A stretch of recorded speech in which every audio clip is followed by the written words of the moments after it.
Guys, before we get into this video, I will notice that my marathon had to get stopped last night because I had to go to bed. I didn't feel good. There will be a new movie marathon. I'm gonna pick new movies, and I will not fall asleep and I'm trying to I'm feeling much better right now. So yeah. So into the review for. Actually, let's start off. Okay, so into the review. So, DC was killing it in the 80s and 90s. They got 2 fantastic Superman movies, 2 great Batman movies, and Marvel at that time was just like, hey guys, we're still here. Oh, we crapped out a Captain America movie. And then in the early 2000s, we got Spider-Man, which was a fantastic superhero movie, and some dumb company, Universal, thought, hey, we have the rights to the Hulk. Let's make a Hulk movie, and let's, get Ang Lee to direct it. That's obviously a good idea. Now, I'm not saying Ang Lee's a terrible director. He's a great director. He does great movies. But what they are missing, Ang Lee, he does social dramas. He only does drama movies. He's pretty much only done social dramas. Yes, Kaji Tiger Hidden Dragon has martial arts action in there, but it's pretty much a social drama on characters. So, why would they do a Hulk movie? Now, keep in mind, you can have a great drama superhero movie. You can have a great origin story, some good drama elements in there, and some good comedy. This is not a good way to do it. So, Hulk, 2003. Wow. Okay. So, I have a bit of a story with this movie. I kind of say it's personal, and that's why I have kind of a fun time watching this movie, saying how bad it actually is, because it's really bad. Now, growing up, I didn't really have a DVD player, and I had, this DVD case, but then I lost that, so I rebought this. Sorry about that. I feel bad. So I had the disc, and I always put it in my little, player. It was like a little box, and you open up, the front, and it's like a computer, and then you push a button, and then up pops a disc. So I'd take the disc, okay? I'd take the disc, put it in there, and then it plays. And as a kid, well, I'm still kind of a kid, but as a younger person, when I was 6 and 5, I was just like, wow, there's so many talky scenes. Why are there so many boring scenes in this movie? Wow, I've never seen such of a boring movie. And I always skip to the scene where the Hulk breaks out of that facility, and that's pretty much it, because that's all I could really watch the movie. And that shows you of how bad of a choice it was to direct Ang Lee, to get Ang Lee to direct this movie. Because he only does social dramas. In this movie, it's so melodrama. Too much melodrama. The first 40 minutes of this movie, nothing happens. It's people talking. People talking. And of course, you have the great screen panel of comic book images. Now, sometimes that can work. But really it's just like, oh, hey, this isn't a comic book. Well, let's just put these comic book panels in, then people will think it's a comic book. No, that's like someone's high on you. That's just like being drunk and you doing all that. It's not a good panel. It's so annoying when it gets, because there's a scene where Tablet and Betty both meet each other, and they're at an airport, and Betty's going to see her father, and guess what? And there are 2 comic book panels of Betty turning around and talking to Tablet. We don't need 2 shots of her turning around. Just have a split screen. That's not, you have all these things moving around, and I was just like, okay, that's weird.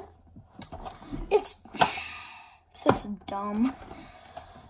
Okay, let's talk about Eric Bana as Bruce Banner. He's the least of fine. He's as average can get for this movie. And everyone in this movie talks so slow. It's like they're talking like Neo and Trinity in the conversations from the Matrix Revolutions, people. They are talking so slow. The first 40 minutes of this movie, nothing happens. You have to wait almost a full 45 minutes to get something like the Hulk. Nothing. Nothing at all. It's just people talking, people eating, and talking about anger and stuff in relationships. Dude, have the Hulk turn into the Hulk like 25 minutes in.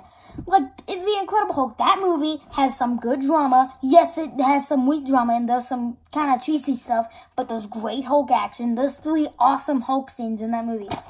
This scene, it takes over an hour to get to an action scene. And the action looks weird.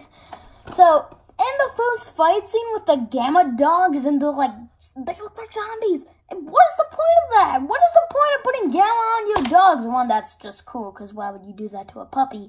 And 2, what's the meaning for that? It's such a weird thing to do to puppies and just, like, have them attack. It's such a weird scene to look at. Now, the only scene that I can find some entertainment out of in this movie is where Banner breaks out of a facility that they were holding him in, and he goes off and fights a lot of military. But I gotta tell you, that one thing that makes me laugh in this movie is how Banner, how the Hulk beats this tank. He takes off the front of it and starts beating it like his mom couldn't get him a certain Lego set for Christmas. It's like he's a freaking baby toddler. It's hilarious, but so bad at the same time. Let's talk about Absorbing Man in this movie. My dog just said it. Yeah, oh my god. Okay, now, it takes the first almost 15 minutes of this movie of a flashback scene to say how much of a douche Bruce's father is. You can do that in like 2 minutes. It's so stretched out. It's like the screenplay version of Aladdin from 2019. It's just getting so stretched out and nothing happens. It's so boring. Most of this movie, I mean, okay, do you know what's something so annoying that reminds me of the 2014 Godzilla? Now that is leaps and bounds better than this movie. You know how Godzilla in 2014, it always cuts away when Godzilla's on screen about to fight the Mutos? Pretty annoying. Here, oh my god, there's pretty much no. There's only like the only Hulk scene you get in like the first 45 minutes of this movie is Hulk transforming in like a facility, like a hospital, and then like him turning into the Hulk and then going away. It's only like a minute.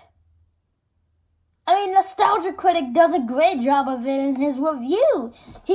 So you get the Hulk, then he meets his father, and then it's just like, oh, we need him to be more people, more of his person, so we can have more boring talk scenes. It's so irritating. So irritating. And no one does that and no one comments on that about this movie. I feel like it needs to be commented on. There was no... And by the way, the final fight scene in this movie, if you'd even call it a fight scene, it's pretty much 2 people hugging each other and then throwing each other around like toddlers. The Absorbing Man and Hulk going to, like, plop into an ocean. Or maybe not an ocean, like a big freaking lake. It's so big for a lake. Okay, so they plop in, and the Absorbing Man, if you can even call it that, is like, give me all your powers. And then, Nostalgia Critic does a great thing about this movie. So Hulk gives all of his power to his father, and then there's a big bubble bursting, and then, like, he has too much power, and he's like, take it back! Sorry. And then a big bubble appears, and then Nostalgia Critic says, oh my god, it's the audience patience, it's about to blow! Which is actually very true. It's very true. I'm sorry, but it's unbelievably true. And yeah. So then they nuke him. But, okay, so David dies. Bruce is alive in, like, Jamaica or something like that. And he has the Hulk powers, but he got nuked. Well, I mean, the water protected him from the nuke, okay, there's that. Which, it can be, like, water can protect you from some devices, like gunshots. So then, he still has the Hulk powers, and he transforms into the Hulk. This movie's terrible, I'm sorry, but it's terrible. It's so bad! It shouldn't even be called Hulk, it should be sitting down and talking, but since it's not a comic book movie, it's comic panels. It's not the Hulk, it's not the Hulk, oh my god, it's not the Hulk. I love making fun of this movie, just of how boring it is. I'd love to show it to my friends one day, because my friends haven't seen it, and I imagine them asking me, "Bruh, this is really effing boring. Can we install my PS4 and play something?" And I would 100% say yes. So,